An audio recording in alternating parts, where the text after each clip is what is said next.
Who would have ever thought you'd see a boost gauge in a Pioneer 500?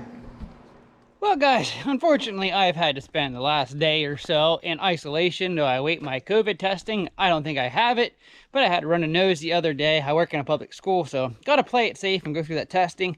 So I figured, hey, I'm off. We're gonna jump back into Mighty Mouse real quick, hopefully get a lot of that stuff buttoned up. Before we do though, I have the Hillbilly studio all, well, not all set up, but basically set up. So how about we head up here? We'll give you a little tour. Got my deck all built up so I finally don't have to go up a ladder to get up here.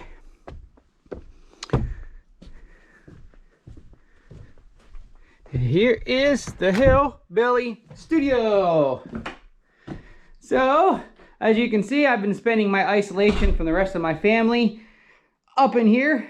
So we got her finished just in time that I can do that, separate from them to await my results, which I'm pretty sure is going to be negative. I never lost my smell or taste, but I guess it's only 80%. There are 20% that are not affected that way. Knowing me, I'd probably be in that 20%. But anyway, I've got all my podcasting stuff I've been playing around with here a little bit. Since I'm going to be doing my podcasting up here, it's also going to double as a family weight room. So, there she is.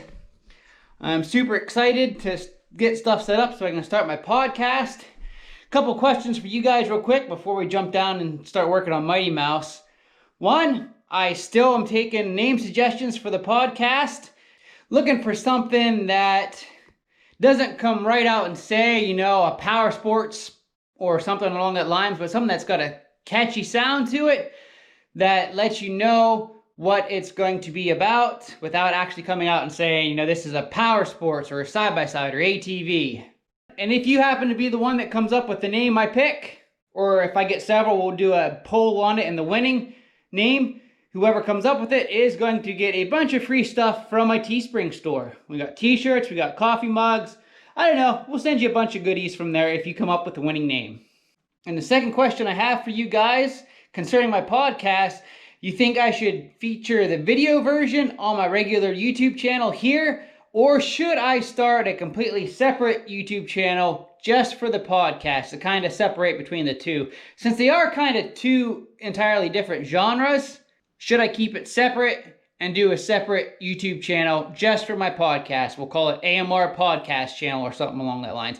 Let me know what you guys' thoughts are by commenting, and we'll see where we go from here. I plan on doing my first podcast towards the end of next month. This is December, so that'll be towards the end of January, which means the beginning of January, I will be posting my discussion question on YouTube, on Facebook, probably on Instagram, so you guys can give me your opinions on whatever the topic is we will be talking about. So what do you say now? We get down to the Hillbilly Garage 2.0, and let's start getting some of this stuff wrapped up on Mighty Mouse. Alright, so, Mighty Mouse, let's get back to cracking here. I am currently working on getting my adjustable wastegate swapped in. As you can see, I pretty much had to destroy the factory wastegate that was on that little turbo. Basically because I need to reuse, and where'd it go? There it is. This factory mounting bracket for mounting the adjustable wastegate here on the turbo. I'm just going to reuse that to make things easy. That's off. I'm going to clean this up a bit now, get rid of this stuff with the old grinder. I'll have to drill a couple holes to mount this guy on there. And I'm not sure if this rod is going to be long enough. We may end up having to space it somehow in order to get this rod, in order to get the wastegate actuator rod to line up with the wastegate actuator. Because I still have, where'd it go? Because I still have to attach this guy on here yet, which is going to add to the length. If I have to, I can probably cut one of these and re-weld it a little shorter. So that's what I'm going to finish doing here right now. I want to get that mounted and then get our boost controller and boost gauge hooked up.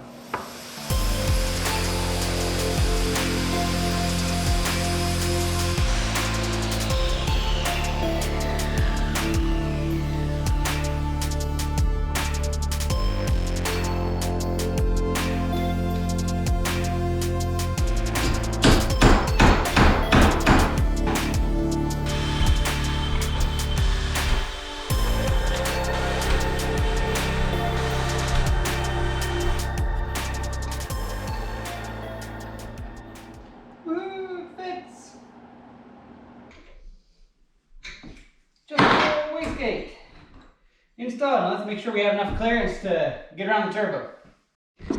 All right, there is the new adjustable wastegate actuator installed. So now you can see what I have to do with the rod. This is the shortest rod that came with this.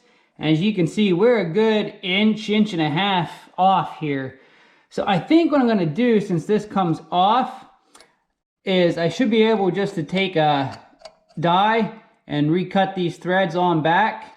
And then I will cut some thread off the end here so that I can just screw this on like that. And that should have us solved up. So I'm gonna go ahead and do that. If I have the right size die, which I should. I think I have one that small. I don't know, we'll find out. Let's hope I have the right size. Oh, I don't know if I'm going to. These are all a lot bigger. Oh, maybe. Oh, would you look at that? First guess. First guess right on the money. M6. Sweetness.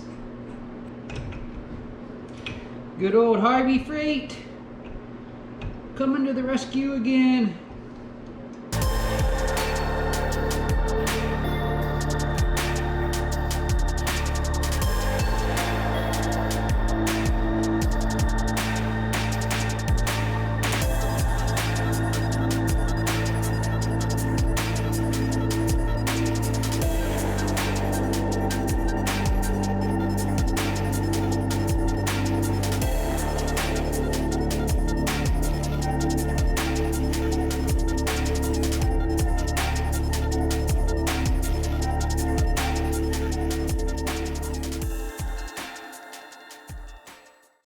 Oh, looks pretty. Let's thread this adjustment bolt on there. And then once we cut it, we can take this back off. Oh, perfect fit. Little catch right there at the transition where I started cutting it, but after that she cleaned up nice. So that will work beautifully. Can't go out and get any cutoff wheels.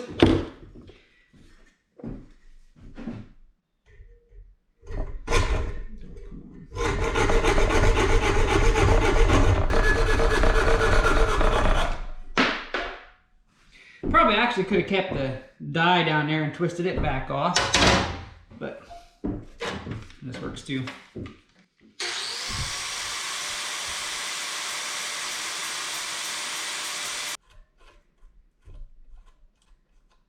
Just like that.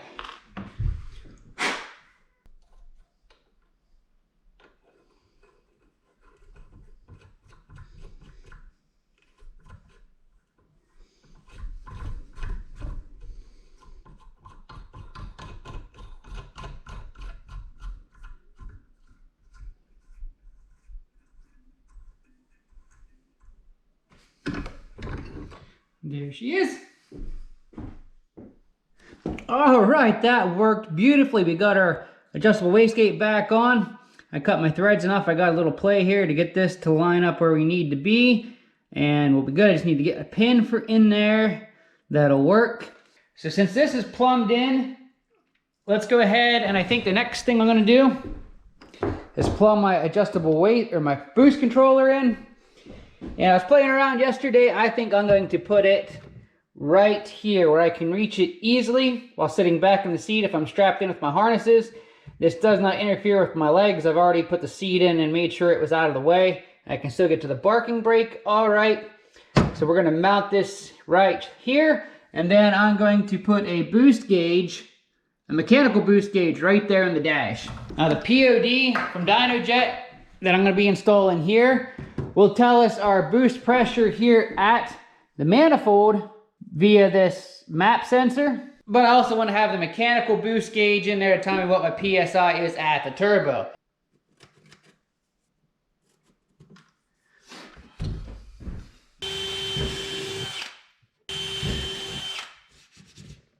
I see how many of these little nuts and bolts I can drop down in somewhere before I'm done.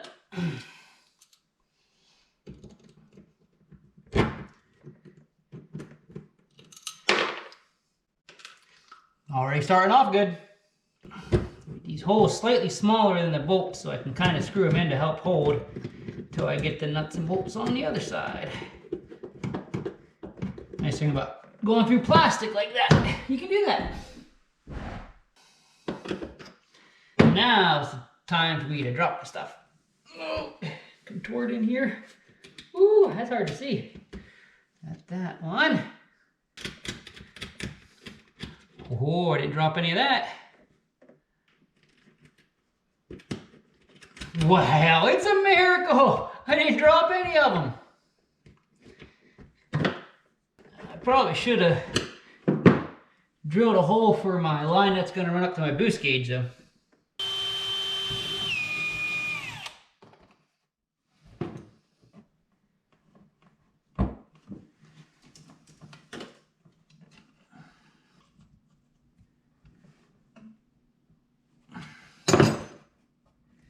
Alright, that'll run. And then this line here will run around up in the dash to the boost gauge. Hopefully there's enough there. I think we can stretch it out that far. Get this attached back up. Well, it was a big pain, but I got the hard line ran to run at the boost gauge. As you can see, I just drilled a hole here to run it straight out the back of my boost controller. And I ran it down, I was able to fish it clear up through and up here into the dash without having to take my skid plates off. My hole for my gauge will be about right here, so that'll be perfect. I got it clipped into a factory clip in there to help hold it back. So now I gotta drill a hole. Who would have ever thought you'd see a boost gauge in a Pioneer 500? Certainly not me when I first bought this guy, but she's installed. Got my boost controller here installed, all ready to fine tune. All the plumbing's run. As you can see here off our induction side, we got all our lines running to our boost gauge, down to our wastegate actuator, which I got all hooked up here. I got the 7-pound spring in there, and we're hooked up to our actuator arm, so that's functioning. And I got my vacuum line run to my blow-off valve. Mechanically wise, this guy should be all ready to go now. All I have left to do is a few electrical things, plug in my auto tune and wire up the map sensor and the POD display from DynoJet. That'll give me all my parameters, show me my air fuel ratio and stuff like that. So on the next video, we will tackle that and do some slight adjustment on our fueling, see if we can't get this guy to idle, and then it's gonna be time to rip. And guys, I gotta say, I am getting really, really excited to hit the gas in this thing for the first time under boost, even if we're only like at 3 pounds, and see how these puppies here are gonna spin. We are almost there, guys. So close. On the next video, this guy will be running again, and we'll see how she all works. So I appreciate you guys stopping in.